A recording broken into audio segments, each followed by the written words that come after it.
नमस्कार, मैं सिमरन स्वागत करती हूँ आप सभी का एक बार फिर से आयोग द्वारा आयोजित इस पॉडकास्ट में। आज हम बात करेंगे एक ऐसे विषय के बारे में जो काफी लंबे समय से चर्चा का केंद्र बना हुआ है। जी हाँ, टीआरई 4।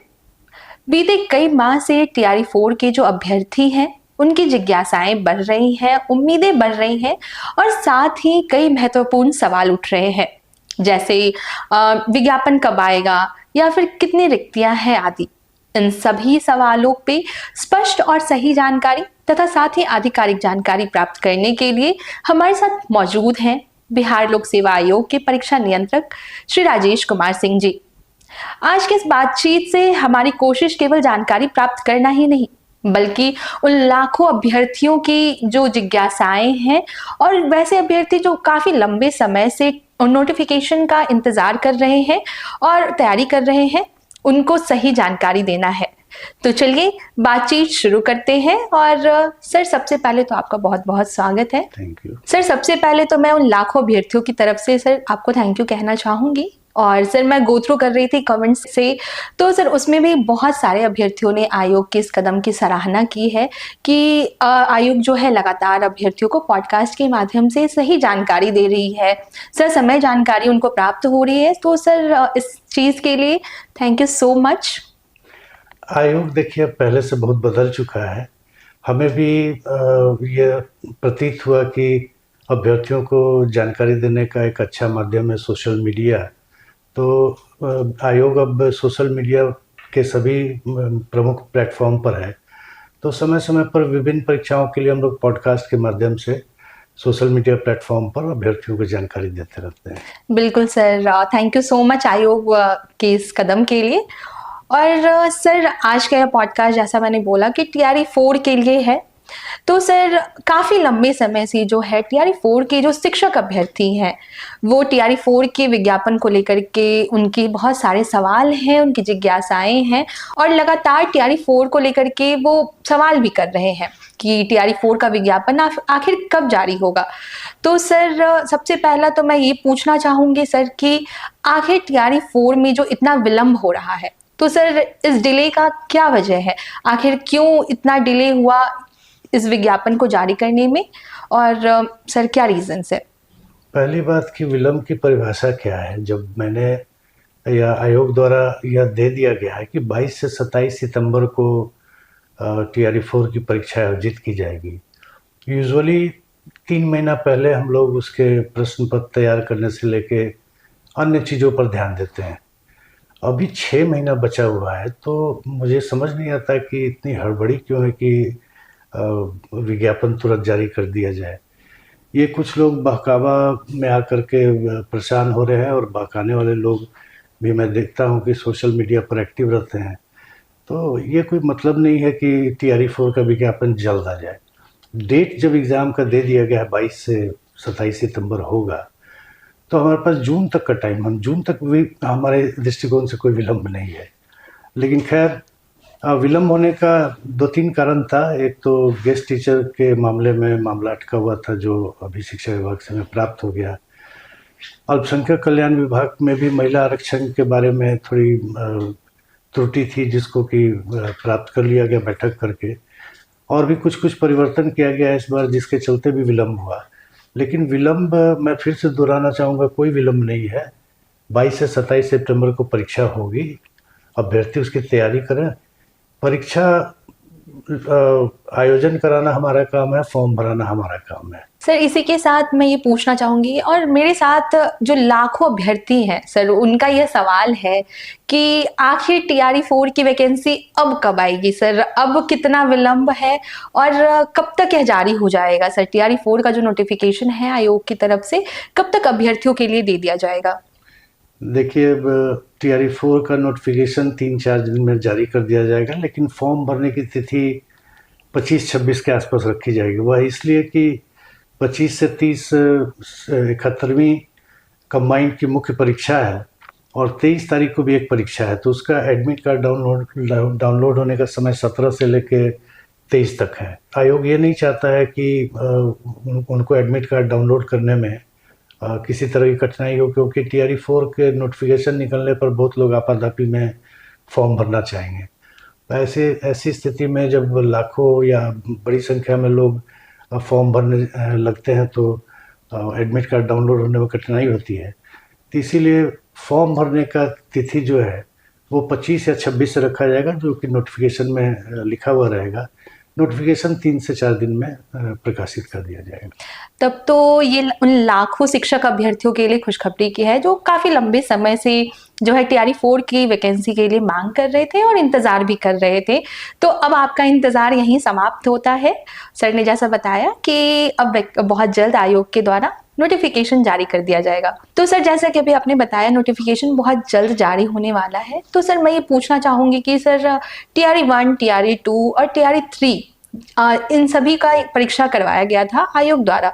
तो सर क्या जो फॉर्म भरने की प्रक्रिया है बिल्कुल इन तीनों TRE की तरह सिमिलर है, या इस TRE 4 के लिए कोई संशोधन किया गया है, कुछ चेंजेस किए गए हैं सर? 2 प्रमुख चेंज किए गए हैं जिसको अभ्यर्थियों को ध्यान में रखना चाहिए फॉर्म भरते समय। इस बार फॉर्म भरने के समय ही 38 जिला का चॉइस उनको देना होगा। वह सावधानीपूर्वक भर देंगे, क्योंकि अगर मान लीजिए आप 30 जिला का चॉइस देते हैं और रैंक के हिसाब से वर्ग 6 से 8 के लिए आपने अप्लाई किया है और रैंक के हिसाब से आपको 32वां या 33वां जिला मिल रहा है, और अगर फॉर्म में आपने 30 ही जिला भरा है तो फिर आपका नहीं होगा। ये ध्यान रखिएगा। ये बिल्कुल कंबाइन की तरह है कि अगर आपने केवल डिप्टी कलेक्टर DSP का चॉइस दिया है और रैंक के हिसाब से आपको रजिस्ट्री या फिर अन्य कोई सेवा मिल रही है, लेकिन आपने चॉइस ही नहीं दिया, तो आपका कंबाइन में नहीं होगा। उसी तरह यह ध्यान रखना है, ये एक इम्पॉर्टेंट बात है कि 38 जिला का चॉइस जो अभ्यर्थी चाहते हैं वो भर दें, या कम से कम 2-3 जिला नहीं चाहते हैं उसको छोड़कर अधिकांश जिला का चॉइस भर दें। ये एक परिवर्तन किया गया है। दूसरा एक समस्या आती है फॉर्म भरने के बाद कि पेमेंट का, खासकर जो अंतिम 1 या 2 दिन में फॉर्म भरते हैं, ऐसी शिकायतें प्राप्त होती हैं कि उन्होंने सबमिट किया, पेमेंट किया तो वो दिख रहा है कि हाँ पेमेंट हो गया, जबकि यहाँ हमारे एंड पर वो पेमेंट नहीं दिखता है। 2-3 दिन बाद बैंक सेटल करता है। तो कभी कभी इसको लेकर कंट्रोवर्सी हो जाती है, तो इसलिए ऐसा प्रावधान इस बार किया गया है कि पहले आप पेमेंट कर देंगे, उसके बाद ही आपको फॉर्म भरने का लिंक उपलब्ध होगा। ये 2 प्रमुख चेंज किया गया है। बिल्कुल, तो जो भी शिक्षक अभ्यर्थी फॉर्म भरेंगे इस बार इन बातों का विशेष ध्यान रखेंगे आप भी फॉर्म भरते वक्त। सर TRE 4 में कुल कितनी रिक्तियां हैं, कितनी वैकेंसीज हैं, और सर क्लास वाइज कितनी वैकेंसीज हैं? देखिए, TRE 4 में कुल रिक्ति 46,882 है। इसमें 4 विभागों की रिक्तियां हैं। पिछड़ा एवं अति पिछड़ा वर्ग कल्याण विभाग में प्रारंभिक शिक्षक में 63 रिक्ति है, प्रधानाध्यापक में 9 रिक्ति है, माध्यमिक शिक्षक TGT जो होते हैं वो 98 रिक्ति है, उच्च माध्यमिक शिक्षक PGT जो होते हैं उसमें 189 रिक्ति है। उसी तरह अनुसूचित जाति अनुसूचित जनजाति कल्याण विभाग में वर्ग 1 से 5 में 239 रिक्ति है, वर्ग 6 से 10 में 316 रिक्ति है और वर्ग 11-12 में 489 रिक्ति है। प्रधानाध्यापक में 14 रिक्ति है। शिक्षा विभाग में माध्यमिक वर्ग 9 और 10 में 9,082 रिक्ति है। उच्च माध्यमिक यानी 11वीं और 12वीं में 16,774 रिक्ति है। प्राथमिक विद्यालय वर्ग 1 से 5 में 10,778 रिक्तियाँ हैं।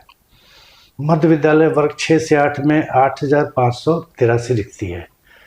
और अंतिम में अल्पसंख्यक कल्याण विभाग में माध्यमिक वर्ग 9 से 10 में 98 रिक्तियाँ हैं। उच्च माध्यमिक वर्ग 11 से 12 में 180 रिक्तियाँ हैं और प्रधानाध्यापक में 9 रिक्तियाँ हैं।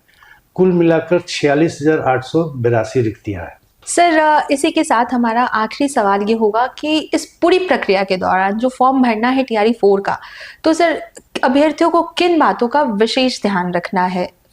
सबसे पहले मैं कहना चाहूँगा कि फॉर्म भरने के 3 पार्ट हैं। पहला OTR है, दूसरा प्रोफाइल है और तीसरा फॉर्म है। तो OTR और प्रोफाइल अभ्यर्थी पहले से भर के रखें, तब फॉर्म भरने में उनको 10 से 15 मिनट, मैक्सिमम 20 मिनट का समय लगेगा। ऐसे फॉर्म भरते समय ही OTR भरेंगे, प्रोफाइल बनाएंगे तब फॉर्म भरेंगे तो वो लंबा समय ले सकता है। और ख़ास करके जब बहुत ज़्यादा संख्या में अभ्यर्थी फॉर्म भरने लगते हैं तो किन्हीं किन्हीं को कई तरह की कठिनाई आने लगती है। तो मैं अनुरोध करूंगा कि फॉर्म भरने की तिथि 25 या 26 अप्रैल से होगी। उसके पहले प्रोफाइल और ओटीआर बना करके लोग रख लें ताकि फॉर्म भरने में सुविधा हो सके। दूसरी बात है कि फॉर्म के सभी फील्ड को बहुत सावधानीपूर्वक भरें। अक्सर ये कंप्लेन देखने को मिलती है कि मैंने आधार नंबर गलत कर दिया, मेल आईडी गलत भर दिया, पिताजी के नाम में गलती हो गई। तो एक्चुअली ये सब सुधारने का फिर मौका दिया जाना आयोग द्वारा भी संभव नहीं है। तो ये सब भी बिल्कुल ध्यान से भरें। मोबाइल नंबर भी जो देते हैं सभी डिजिट जांच लें कि सही ढंग से भरा गया है। उसके बाद जैसा कि मैंने बताया कि अब पहले पेमेंट का लिंक आएगा, पेमेंट आपका हो जाएगा तब उसके बाद ही आपको फॉर्म भरने का लिंक प्राप्त होगा। तो एक पेमेंट की समस्या से छात्रों को निजात मिल जाएगी कि बाद में पेमेंट होने में, खासकर अंतिम दिनों में बैंक से अगर लौटा दिया गया, किसी वजह से फेल कर गया, तो नो पेमेंट के आधार पर उनका फॉर्म एक्सेप्ट नहीं होता था। तो अब पहले ही पेमेंट हो जाएगा तो फॉर्म अपना भरकर सबमिट कर देंगे।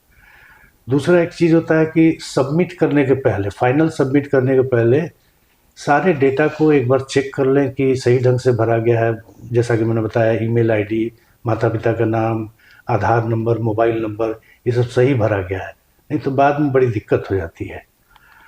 और लास्ट में मैं कहूँगा कि अंतिम तिथि का इंतज़ार नहीं करें। बार बार आयोग यह अपील करता है कि शुरू में या बीच में ही फॉर्म भर लें, अंतिम तिथि का इंतज़ार नहीं करें, अन्यथा उनका फॉर्म किसी की वजह से गड़बड़ा सकता है फॉर्म भरना। तो यही सब मेन मुख्य बातें हैं।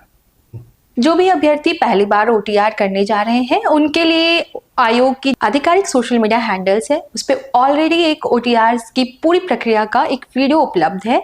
तो मैं अनुरोध करूंगी जो भी अभ्यर्थी ओटीआर करने जा रहे हैं उससे पूर्व एक बार अवश्य उस वीडियो को देख ले, ताकि आपके लिए प्रोसीजर्स जो है और क्लैरिटी हो जाए उसमें, और बहुत ही सावधानी पूर्वक अपने ओटीआर को भरें, क्योंकि उसमें संशोधन का कोई भी प्रावधान नहीं है। बिल्कुल जैसा सर ने बोला कि लास्ट डेट का वेट नहीं करें। और sir thank you so much कि आपने लाखों अभ्यर्थी जिनका सवाल लगातार सोशल मीडिया के माध्यम से हमें मिल रहा था, और भी बहुत सारे माध्यम से, ईमेल हो गया और भी विभिन्न प्लेटफॉर्म्स, तो सर आशा करती हूँ कि उनके जो भी सवाल थे, डाउट्स थे, और बहुत ज़्यादा जो अभ्यर्थी नोटिफिकेशन के लिए परेशान थे, आशा करती हूँ उन सभी को उनका जवाब मिल गया होगा। Thank you so much sir. Thank you. Thank you so much.